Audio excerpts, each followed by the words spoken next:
Africa. Please note that this session is being recorded. Cooperation Africa encourages and supports cooperative development in Africa. And this event is part of our education and training program, and it's to raise awareness about cooperatives in Africa. My name is Adote, and I shall be moderating the session today. Please introduce yourselves on the chat, and remember to place your questions there or in the question and answer section provided. They will help shape the discussion after our speaker, Ashpanez Kamau, has made his presentation. The session will last for about an hour, or at most an hour and a quarter, and our speaker will speak for about 35 minutes so that we have about 15 minutes for questions and answers. I shall inform him 15 minutes before the 35 minutes is up. We have interpretation into French, so please use the interpretation link to access the language of your choice or to access French if you want it. But before we hear our speaker for today, and for the benefit of those who do not know much about Cooperation Africa, let me say a few words about us. We are a membership organization registered in and operating out of Ghana, but with members from across Africa and beyond. We support cooperatives because as businesses owned and democratically managed by their members, cooperatives help those members to achieve more together than they could achieve alone. Producer cooperatives can help their members, usually farmers, to buy their inputs together and therefore benefit from lower prices because they are buying in bulk. Producer cooperatives can also help their members to come together as marketing cooperatives and sell their output together, therefore benefiting from higher prices. Members of consumer cooperatives can club together in credit unions or saving and cooperative credit organizations to save and to borrow. Or they can form retail cooperatives to buy quality food and other groceries at lower prices. Or they can even associate as housing cooperatives to get access to quality and affordable housing.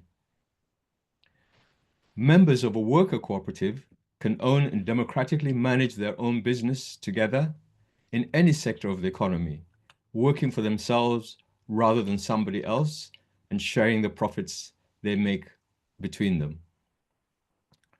We are of the view that in an Africa with more cooperatives, African people would achieve for themselves more secure and higher standards of living. In short, we think that African countries with strong and dynamic cooperatives of all kinds will be more equitable, democratic, and self-reliant. Cooperation Africa's work to promote cooperatives falls under three main headings. First, under the heading of research and advocacy, we research the conditions of cooperatives on the continent and engage in advocacy to help to improve those conditions. Last year, we commissioned research focusing on Ghana, and this year we plan to do the same for Zambia. Second, under the heading education and training, we organize webinars like this one and produce a monthly news bulletin called Mapigo, which is a digest of news about African cooperatives. Please do subscribe to the news bulletin. And we also organize conferences on critical issues affecting cooperatives in Africa. Also, as part of our work under education and training, we are setting up a scheme that will pair up cooperatives with resource people who can help the cooperatives improve their operations. And finally, under the heading cooperative financing, we plan to provide loans to help people start or grow their cooperatives. We welcome as members all those individuals and organizations who are willing to actively help to bring about a more cooperative and self-reliant Africa. So please see the membership section on our website and join us. And now to introduce this week's speaker. Ashpanez Kamau is an automotive engineer and is the leader of the Transparency Auto Worker Cooperative, which is a youth-led worker cooperative based in Nairobi, Kenya. It was founded in 2022 by a group of automotive engineering students. For me, what is most striking about this cooperative are two things. First, its members are youth who have technical skills. And second, they have decided to create their own employment by setting up their own business, which they run democratically. They have not waited for someone to employ them. This is a striking way to reduce youth unemployment on our continent, but also to help people use the knowledge that they have productively. So now I will invite Ashpanez Kamau to tell us more about himself and the Transparency Auto Workers Cooperative. Ashpanaz, over to you. Thank you. Thank you so much, Adote. I hope loud and clear. My name is Ashmanes Kamau Jenga, Chairman of Transparency Auto Worker Cooperative in Nairobi, Kenya.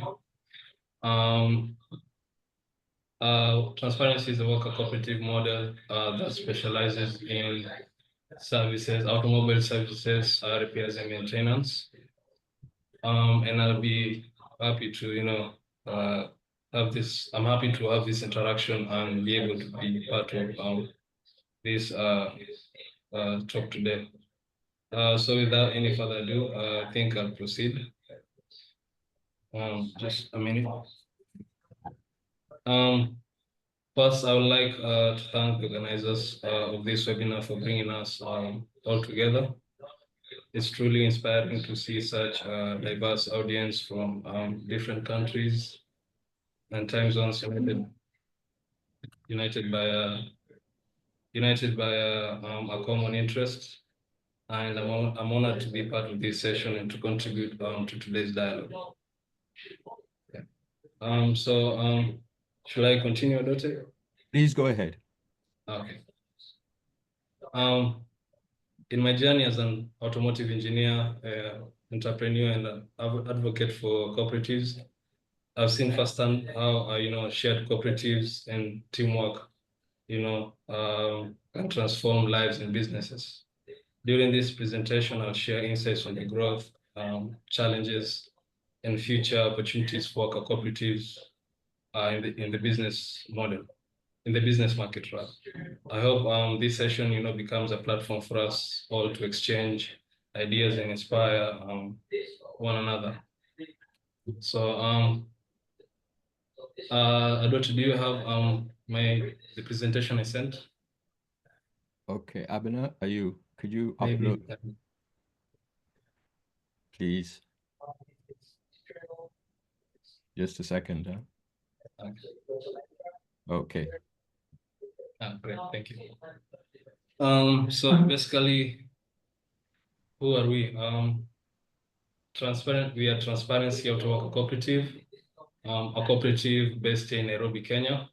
And just like I said, we do automotive repairs, maintenance, and fabrication. Our mission is to empower workers through collective ownership and high quality service delivery. And our vision basically is to become a leading hybrid business with diverse offerings under the Transparency brand. So I'll briefly just talk about how we were able to form Transparency. We were officially certified on the 10th of May, 2022. That's when we founded the Transparency Auto Worker Cooperative. We've had help, we've had partners along the way who have been able to ensure we correctly form this cooperative. We were basically students undertaking engineering courses when we initially founded this cooperative. Just like Adote said, we were engineering students, and while we formed this cooperative, so we were not well too versed with how this model works or how we can form this cooperative. So with the help of various partners, we were able to do name search. We were able to do the necessary in order to, have, the cooperative to be what it is. We've had various partners. I'll briefly discuss on the various partners we had. We've had ASIL. Sorry, Pardon? sorry. Ashpenaz, there's somebody whose mic is open and we can hear a certain amount through that mic.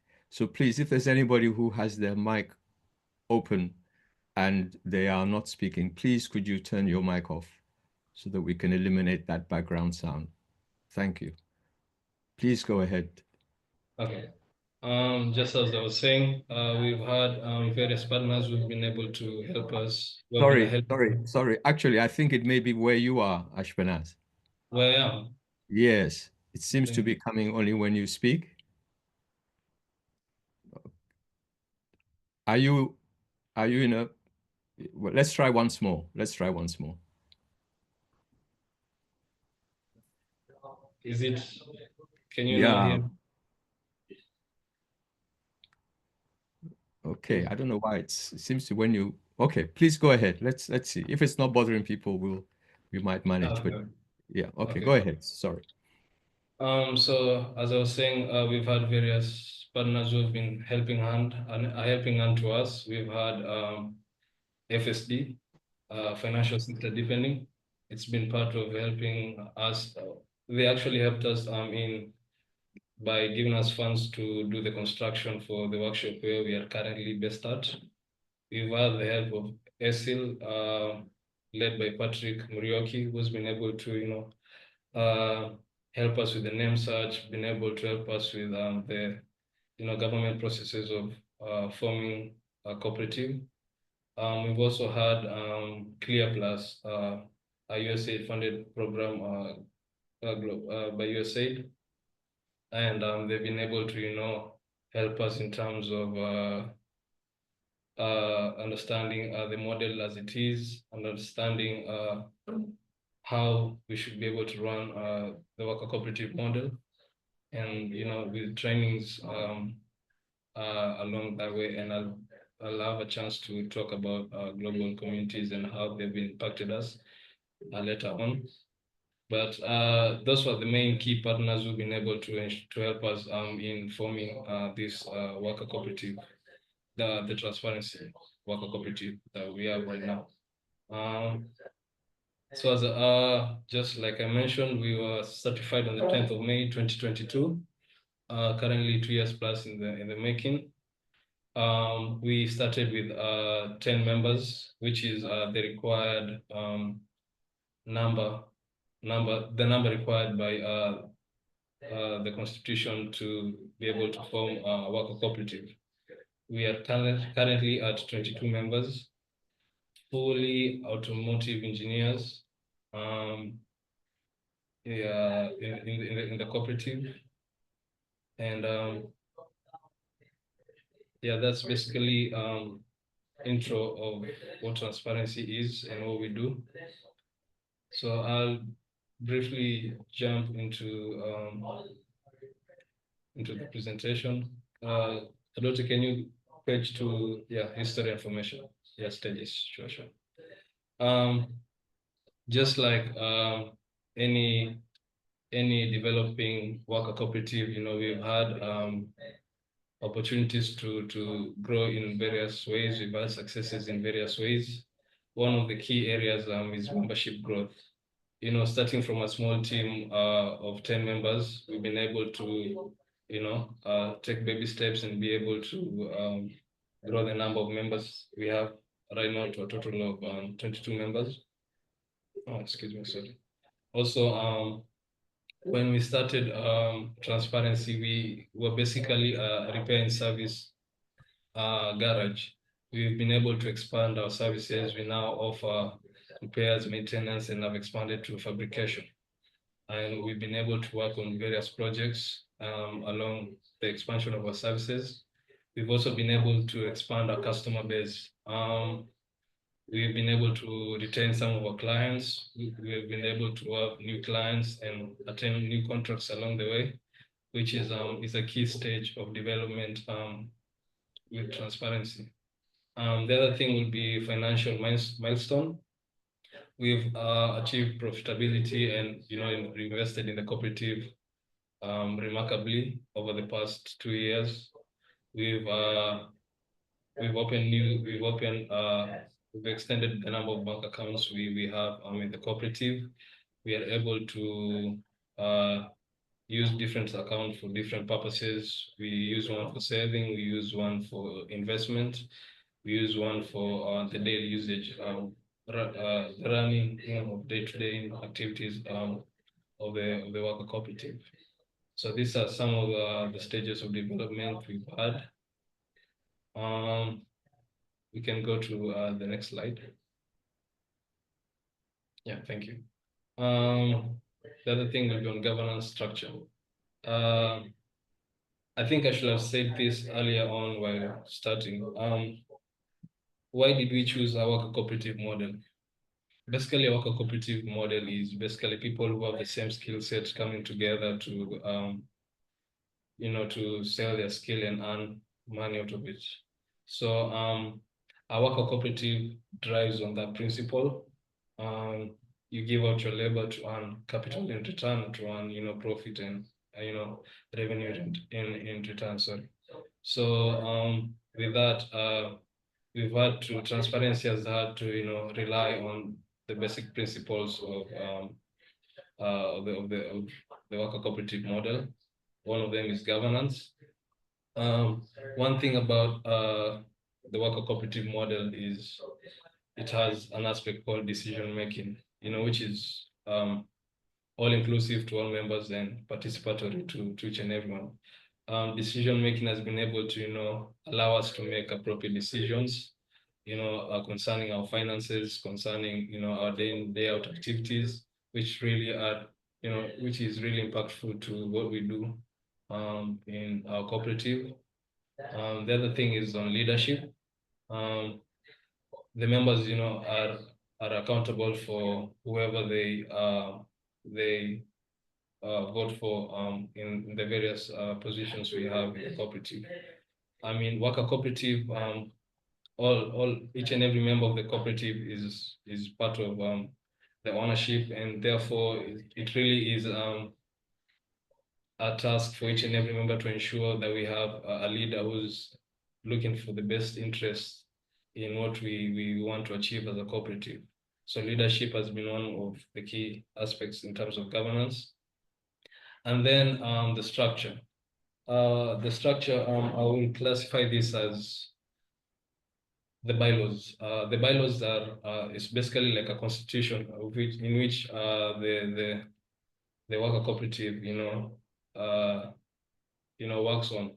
It's basically these are the laws that govern whatever happens in the worker cooperative model, from the roles to the roles of the roles of the chairman, vice chair, the officials, to the members, and also basically they run the day in, day out activities of the cooperative.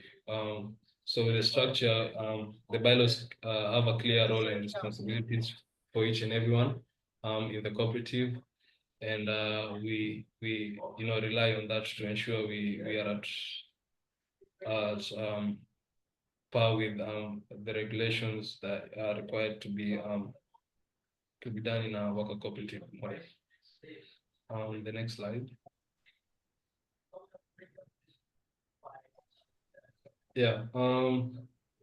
I think before I go to the future goals, I'll highlight some of the challenges we've had. I think I didn't quite expand on that. One of the key challenges, apart from having growth and opportunities in the cooperative, we've had challenges along the way. This is part and parcel of being in a business. One of the key challenges we've had with transparency has been the basic, which is capital, lack of capital, capital to finance some of the projects we have to boost the activities of the cooperative, to purchase or rather grow the cooperative in various ways. That's one. The other thing will be member activeness. Having non-active members in the worker cooperative model, really impacts how we run the progress of the cooperative. Because once we have a larger number, non-active members, we lag behind in terms of progress in the cooperative. The other thing will be on education on worker cooperative. I think the model is good. The model works. There is noise in the background. I think maybe a daughter can. I think it's from what I can tell, everybody else's mic is off. Kipsang, is your mic? Could you please turn your mic off? Okay, fine. Thank you. So the other key challenge I think we have is on education.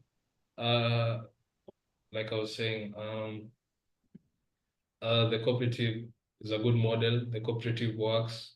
The cooperative has solves a key issue, which is unemployment in various regions, in various aspects.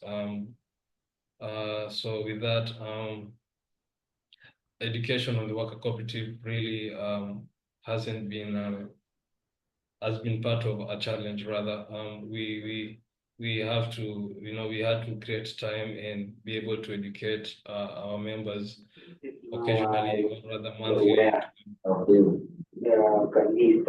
Okay. Tomorrow, if we ask you tomorrow, you tell him talk. Hold on. Who is this?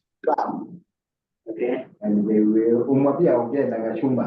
they are saying Adote, I believe as the convener or the host, you can mute everyone. I can, yeah, I'm muting those who I can, who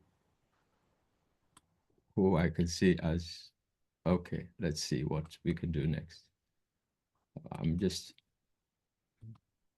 okay, please go ahead. Okay, thank you. Yeah. Okay, yeah, on education. Like I was saying, education is really also part of a challenge in our cooperative. We've had to create occasional meetings, or rather monthly meetups, to ensure the members are well educated on the bylaws, on the worker cooperative model and how it works, so that in case we have challenges here and there, we're able to refer to the bylaws and also refer from the trainings we've been receiving from our global communities. So those are some of the challenges we've had along the way. I'll briefly talk about the partners who've been able to help us in ensuring we run smoothly as a worker cooperative. Like I said, we've had global communities. Global communities, briefly discuss about them in a minute. Global communities, cooperative leadership, engagement, advocacy, and advocacy and research. That is the Clear Plus project. Is a funded cooperative development program aimed at advocating for the development of worker cooperatives with a focus on youth employment. And basically, Clear promotes the cooperative enabling environment and improve business strategies and performance through local business service providers. And Clear Plus works to strengthen the capacity and sustainability of worker cooperatives through early stage development, which is focused on the development of business plans, scope management, and marketing strategies. So with that in mind, Global has been with us from the start. Since we were officially certified, they've been able to offer technical assistance to us on marketing, on governance, on business plans, on policies, on how to be able to market ourselves in each and every, in each and every stage we go to, and we are able to have CPI disseminations. This is an index an index. I'm forgetting the full name for CPI. I think maybe Pamela or Mike can be able to write what the CPI in full is. So we've been able to have this dissemination whereby we are able to understand. We are able to look at, how we function, as a cooperative. We are able to judge the progress for the officials, the progress for the members, and we are able to, go back and reevaluate the pros and cons and be able to, improve on various key aspects. So global community has really been able to, help us in ensuring we progress as a cooperative. And I think that's it on the partners. On the future goals, which is my next slide. I personally, as the chairperson of Transparency, currently, I believe in transparency being a hybrid business. What do I mean by this? I believe in transparency, having transparency as a brand name, and I believe my vision for transparency is to own garages, spare shop, car washes, supermarkets, buildings, and rentals and apartments. I believe in the future, and I believe in dreaming big. So my vision for this is, part and parcel of why I think we had to sit down with the members and, evaluate ourselves and see where we can, our potential and where we would like to be in the long run. So this is one of our key future goals, to be a hybrid business. Since we started, we used Mondragon, which is a worker cooperative based in Spain, as a role model. It started off as a small worker cooperative, and now it's one of the biggest manufacturers in Europe. And I believe baby steps and dreaming big and being able to put the work in is definitely gonna it's going to be able to allow us, to be this enable us to have transparency as a brand name and venture to the hybrid business. So the next slide, please, Adota. Yeah. So basically, in conclusion, transparency, relies on the power of collective action in creating sustainable growth. We've been able to, reevaluate ourselves in various ways through the pros and cons, lessons learned, through the challenges we faced along the way, and we've been able, to reevaluate ourselves, go back to the drawing board, and see where we go wrong, see where we need to improve on, and be able to sustain ourselves as a worker cooperative, and work through this cooperative model as we try to understand it better. Also, I think one of the lessons learned along the way is the challenges. We've been able to navigate financial constraints and market competition. This has been really, in general, the automotive industry is really a competitive market. So we try as much as possible to navigate around the market.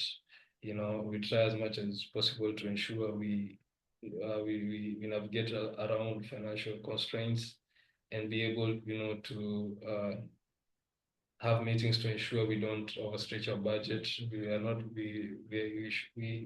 have meetings to ensure we do bookkeeping, we do our returns in time, and we are able to avoid these challenges. On the successes, we've been from the lessons learned. Can you kindly go back to the lessons learned for a bit? Yeah, one of the lessons learned on the successes is, we've been able to build a loyal customer base and also foster a strong cooperative culture with continuous trainings from global communities. With continuous, training from global communities, we're able, to fully understand the cooperative model. And we're also, in the business side, we are able to build, a loyal customer base and retain our customers, and, word of mouth, and, goes along in ensuring, we have more customers along the way. So these are part of the lessons learned along the way. We definitely have had a lot of lessons learned, but I think with, with time, maybe different forums, we'll be able to share more on that. So thank you so much. I'll leave it at that. Thank you. Thank you very much indeed, Ashpenaz. I would just say to everybody, please use the chat to pose any questions that you have, and then I will be able to put them to our speaker. Whilst you do that, please know that Tindi has put some more information, some links to get more information about the cooperative on the chat, so you can access that. But please put any questions you have on the chat. While you're doing that, let me sort of kick off some of the questioning, because I don't see any questions yet that have been put up. And but just to begin by saying, yeah, thank you very much for that. It's quite inspiring. And my questions are really, my first question, depending how we go, is to do with the beginnings, how you all managed to come together. So my understanding is that there were 10 of you that started. Yeah. And so I have kind of two related questions. One is, were you all studying in the same year at whatever college you were at? Were you in the same group? Were you among the same cohort, or did people come from different cohorts? In which case, how did you come together? So that's my first question. How did you come together? And my second question is, how long did you discuss and talk about forming a cooperative and taking time to learn about cooperatives before you actually took the step to apply to be registered in Kenya as a cooperative? So what was your what was your kind of incubation period, so to speak, as a group of people who wanted to start a co-op? So how did you come together, and how long did it take you to incubate the idea of a cooperative so that you were ready to apply for registration? Yeah, I'll start with the first question of coming together. We were actually students doing the same course in the same class. So going back to the partners, this program, through SIL, it's a kind of a long story backwards, but through SIL, global communities, they had interactions and they partnered with Strathmore University, I think, on something. And the idea was brought to the business management unit course in Strathmore, and a teacher from that side reached to us, telling us, the school would like to form, a hub, or rather create some sort of a hub to house worker cooperatives in the near future. So with that, he bridged the idea to us of forming a worker cooperative. We never had, I personally never heard of the model. So we had trainings, so we had to start with trainings from global communities.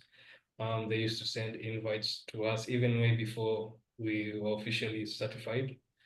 This is going back months, even before being certified and being attaining certificate for the registration.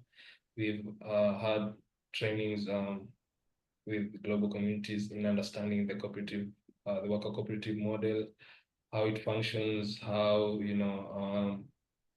it works, how should we follow the policies and all that. So, you know, we took some months before we officially took the idea and, you know, decided to officially launch Transparency as a worker cooperative model. I mean, in our class, we were really interested in forming this cooperative. Reason being, in Kenya, the current rate of unemployment is quite huge among the youth. So this was really a good opportunity to, you know, be able to form, to create employment by selling our skills and also at the same time owning the business. So this is really, that was really a good thing on our side. So, you know, we gathered ourselves, talked, you know, in simple meetings with the rest of the students I was in with. And, you know, we had to take a risk and paid off eventually. The other question is how long, yeah, I think I've answered both. How long did we take to, you know, learn on the worker cooperative model before? I think I have answered that. We had several months prior, like I said, to learn about the model and think if we should decide to, you know, pick on, you know, the worker cooperative model and, you know, go on with it. And I think, yeah, we definitely took some months, like 6 months, I think, or more, you know, to fully understand the worker cooperative model, you know, with trainings each and every month, you know, with help from Mike Kipngeno, was on the ground with help from Tindi, Pamela, you know, and various other, you know, individuals in the cooperative, in the global community side, who have been able to, you know, ensure we progress and fully understand the model before joining it. Yeah. Okay, thank you. There's a question which is asking how do you got your initial financing? So if you would say a little bit about how you raised the money that you were able to use to set yourself up, that would be great. Thank you. Right. So we didn't have any financial, we didn't get any support financially from any of our partners, but we did get help in, you know, construction of the workshop. That's where FSD, financial sector deepening, in collaboration with Strathmore University, they helped in constructing a workshop for us. So that was a really huge advantage on our side. But for, you know, basic operations, we've had to save up. You know, one thing a cooperative thrives on is, you know, saving. We've had to save way back from, you know, school. So we stayed even months, you know, even after the workshop was complete, we stayed, I think, 6 months after before we could even get our first client. You know, we had to save up, you know, to be able to, you know, even purchase our first tools. But along the way, we've had in-kind donations from global communities. They were able to, you know, help us with some of the tools by purchasing for us some of the tools, you know, which have really increased our customer base and also increased our market penetration in a way. So again, we've received more technical support, but also along the way, we've received donations from global, sorry, which has really been impactful for us. Yeah. Okay. So I'm going to a couple of questions, which I'll combine them because they're related. The first one is saying, who manages the operational aspects of the business? So how do you do that? And in a sense, there's a related question, which is, does everybody work? Does everybody practice, you know, the engineering, as it were, of side of things, or do you have a kind of division of labor where some do one type of thing and some do another? And then is everybody who is in the organization, everybody a member, or some people are just workers and some are members? So what's your division of labor, and then what's your status as members and workers, so to speak, as an employee? Do you have any employees, or is everybody a member? Well, great questions. I'll start with the operational, who manages the operations. When we started, we had, I think, with the worker cooperative, we have the board, we have the supervisory committee, and then we have the members. So basically, we used to, once we started, we had the board taking care of, basically the business side during the early stages. But along the way, we've created a BMU, business management unit, which is now, able to facilitate daily operations for the business. The supervisory committee also, basically, as the name suggests, supervises on what is being done in the cooperative. So for now, we have the business management unit, which consists of members in the cooperative who are in that position and are running, are managing the operations for the day in, day out business operations, sorry. Are all people working in the cooperative members? We decided not to add more on the members. We started from 10, now at 22. We may have seasons whereby we may have more members and then we have influx of work. So this really affects, the progress, or rather how we generate profit as a cooperative. So we had to sit down and decide, okay, we should retain the 22 members. But once we have the 22 members are full on registered members. So we work with those 22 members in case we have a project whereby it requires more workers to do the work. We are able to outsource. We have been able to outsource different people with different engineering aspects who are able to come and we pay them by piecework what they've done, and we are able to retain the major profits and percentages as the cooperative. About having, how do we divide our workload? So basically in automotive engineering, we have the mechanics, we have the electricians, and we have the panel beaters. So we had to, create assign a role of a supervisor who in each and every category, which are those three categories: the mechanics, electricals, and panel beating, which is the bodyworks. So once we have a car that requires mechanical repair, we are able to give it to the supervisor who's able to dispatch the work to the members. Same when we have work related to bodyworks, we are able to dispatch to the supervisor who also dispatches it back to the necessary members who do bodyworks. So yeah, that's it. Okay, great. Okay. There's a question to do with what is involved in taking on new members. So we know you started with 10 and now you have 22.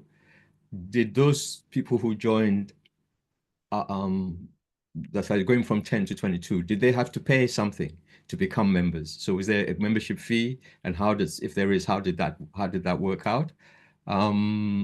And yeah, so that's a question. Maybe you can just deal with that for the moment. So how do people become members? What is their obligation financially to become members? Yeah, I think I should have also discussed on that at the introduction part. We have to be a member of the cooperative, you need to buy shares. You need to be a shareholder for you to be a member. We started out with 1,000 Kenya shillings for purchasing of shares, minimum 10 shares. So each and every member contributed to that at the beginning of the worker cooperative. Like I earlier stated, we were 10 members when we started, same colleague, same course-mates, and so we had to raise that 1,000 for shares, and also for basically it was basically 500 shares, 500 for saving up for the registration fee. So we started with that. Currently, we changed the membership fee. We now register a member 10,000 Kenya shillings. We divide it by the number of shares and also a registration fee. So the remaining 12 from the previous 10, some of those members were already working, so we had to outsource and look for trustworthy engineers who are also interested in becoming members and also joining us in this cooperative. So we had to outsource some of them. Some of them are finished their engineering courses, and we were like we can absorb some of them. So that's the other number, the 12, where we got them from. Yeah. Okay. And I think this will be, well, let's take them as they come. So just what's the process? Do you have people who, it sounds like you have people who were sort of did piecework, as you say, and then some of them transition to, did some of them transition to become full members? And do you have a policy, say, about how long you have to, how long you may have to work for as an inverted commas employee before you can transition to become a member? Yeah, the other 12, some of them, we actually have a probation period of 3 months, basically to evaluate the skills, how you are able to, your work ethic, your work production ethic, how are you able to, if you're efficient in producing a quality work, and so we usually have a probation period for 3 months before now absorbing you into the cooperative. Some of those members used to do piecework for some time, and then we actually, took them in. But for some of them, we had to really, they had to go through probation so that we could really evaluate their skill set and efficiency and quality of service, so that we can absorb them into the cooperative. Okay. I'm going to, I think, cover the questions here. I want to change tack a little bit and ask you, in terms of your customer base, have you, you said you've got regular customers and it's by word of mouth. And so my question is, are all your customers individuals, or have you managed to secure some sort of contract with any organization, private or public, to be there, to be the ones that repair their vehicles? Yeah. For most of our clients, we have individuals. Some of them, are by reference. We do, good service. We offer quality services to them, and they're able to, refer us to other their friends, families, and business colleagues and all that. We also have social media pages whereby we, post our work, post ourselves, post the cooperative, and what it does. We also have, a YouTube video, which was, which was created by, which was filmed rather by the help of global communities. So we are able to, use that as a marketing tool. We also have business cards, which, once we go to, car events, we are able to, market ourselves. So that's where we get most of our clients. We recently attained 2 private contracts from last year, late May. And it's a contract running for 2 years. We are looking, the numbers are looking good. We are currently working to secure an electric company. I won't disclose much on that, but I believe it's something which is going to be beneficial for the cooperative. We'll have some of our members, working on, expanding our skill sets now with the approach to electric vehicles, hybrid cars, electric cars, hybrid cars. We are planning to, see if we can, close the deal on that so that we can be able, to also learn along the way. Yeah. Okay. So there's the question again. I want to sort of combine it with something that you said earlier on. You say that you charge now 10,000 shillings for membership. Yeah. So the question related to that is just to give us an idea, how does that compare to, I mean, do all the people who, okay, the people who have joined you on that basis, have they been able all to pay upfront, or do they take or do they borrow from you, as it were, the company, yeah, in order to join? And then that's one kind of issue. That is, where do people get their money from in order to join you? And then a separate issue, related issue, is that your current level of remuneration to yourselves, how does that compare with the average or minimum wage within Kenya? Okay. So it's two slightly different sets of questions there. I'll start with the first one. For this, the 10,000 increment fee, we actually implemented that last year, November. So we've only had a member joining after, once we implemented that within the cooperative. But we are not yet there to offer loans to, Okay. the members who would like to join. Mhm. But it's, you can save up while being the cooperative, and we can deduct from, what you earn also, or you can choose rather to save along the way. How do we set the level of income, for members and non-members?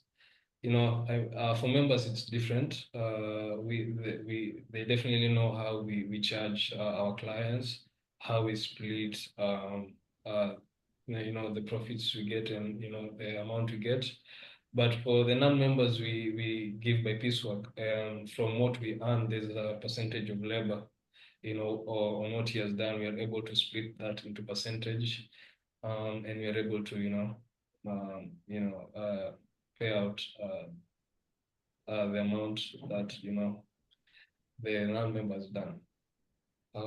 Has that answered your question? Okay. I mean, because I think the question was, how does it compare? What's your average wage compared to, say, the minimum or average wage that prevails in Kenya? I would say, Do you all have I would Mercedes say, Benz already or not yet? not No, yet, but I won't disclose on no, the amount, but no, it's no, we don't need the figure. I mean, it's just a comparison. Yeah, okay.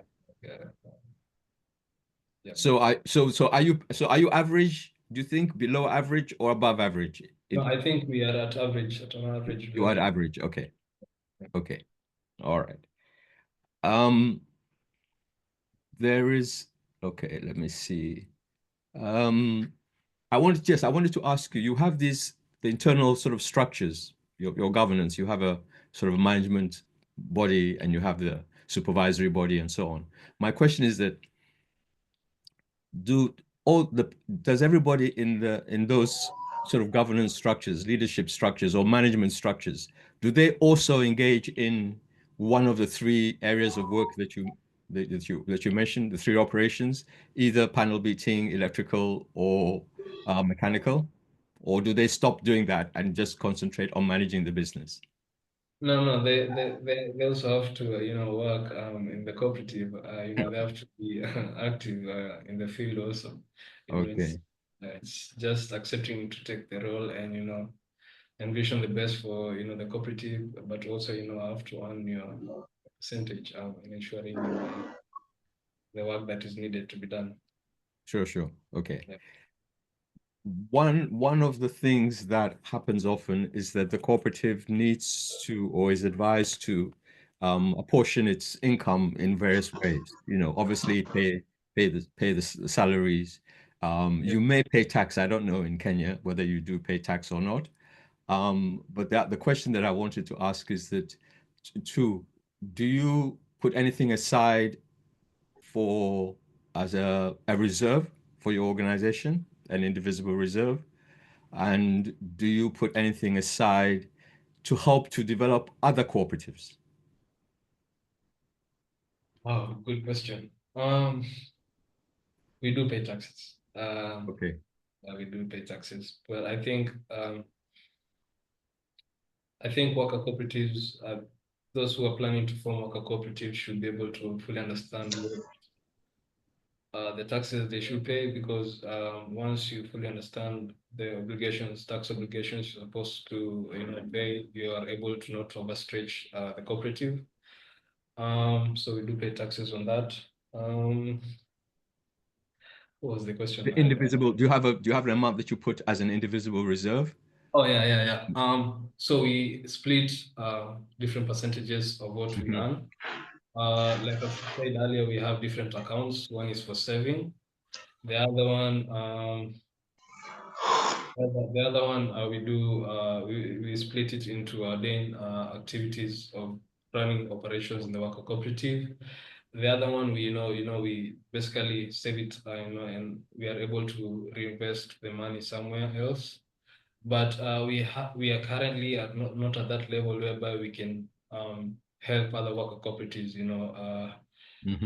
collaborate with other cooperatives yet. I think it's gonna take some time. I don't know of any. Maybe there might be different worker cooperatives, who have that thing in the pipeline, maybe. But for us currently, yeah. Okay. There's a question asking about how, if you have some of your members who perhaps are not fully engaged at any particular moment in time, you may not have a full order book or something like that. What do you do when you have that situation? Good question.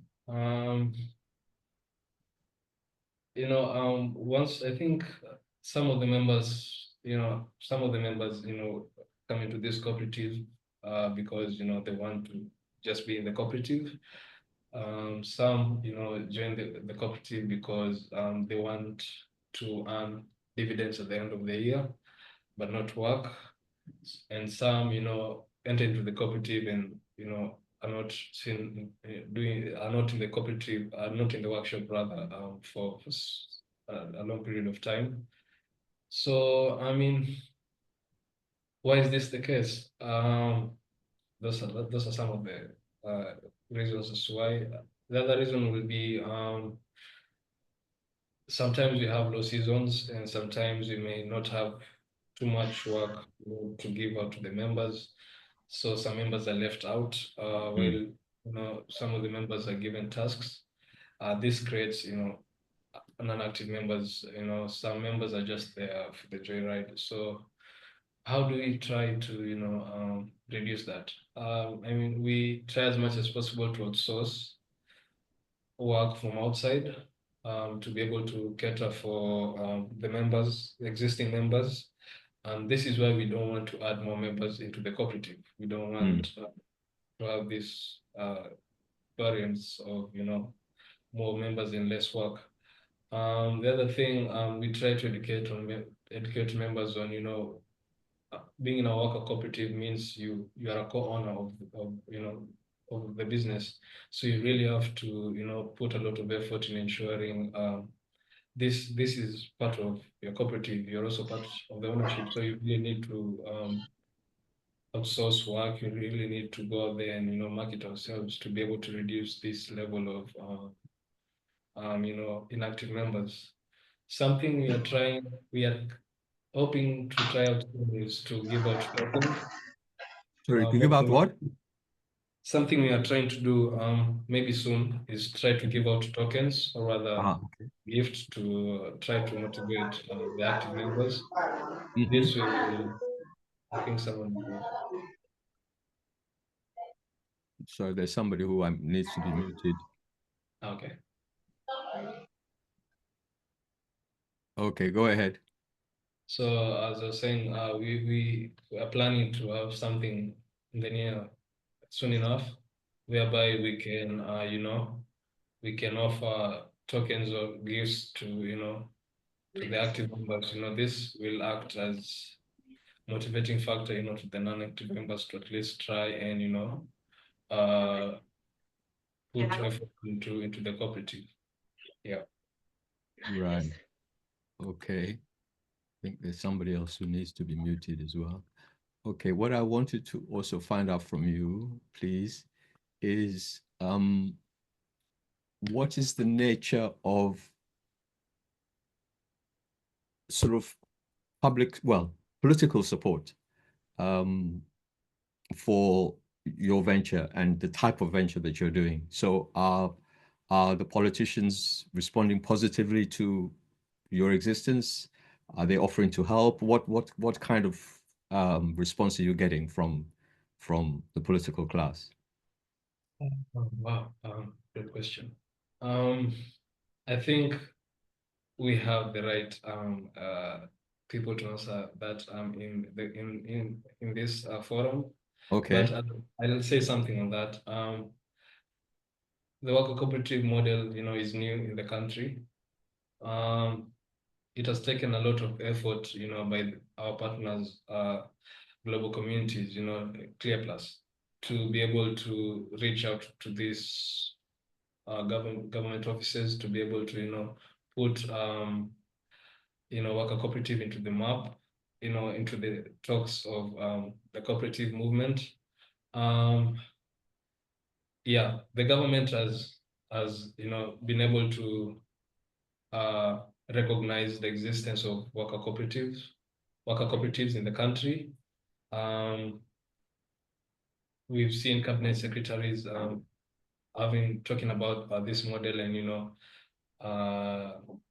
declaring their existence. I believe global communities is planning to expand talks with the government on a governmental level. The worker cooperatives haven't yet had that breach, on personal cooperatives.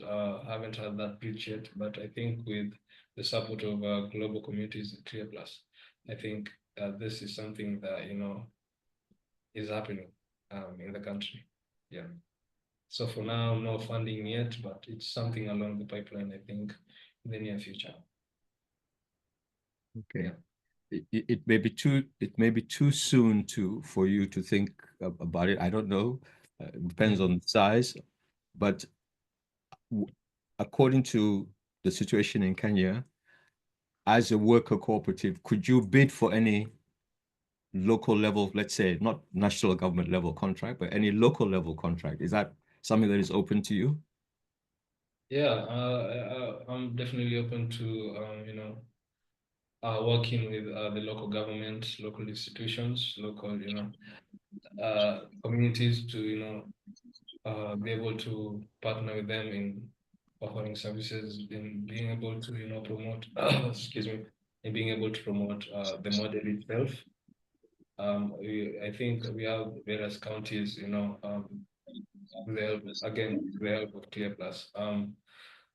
We have counties now embracing the worker cooperative model and trying to outsource existing cooperatives, existing organizations. But for me, I'm personally open to the idea of working with local governments, to offer services and be part of the model itself. Okay, let me just encourage a last round of questions to those who are attending. If you have any, please put them in the chat. What I wanted to ask you is that I think Kenya perhaps is special in Africa, where there may be it's not huge, but at least they're there. There are a number of worker cooperatives in Kenya. To what extent do you collaborate with the other worker cooperatives in the country? I think cooperation among cooperatives is something to embrace on. with the trainings, we have, Global has been able to unite, the existing worker cooperatives and offer training collectively.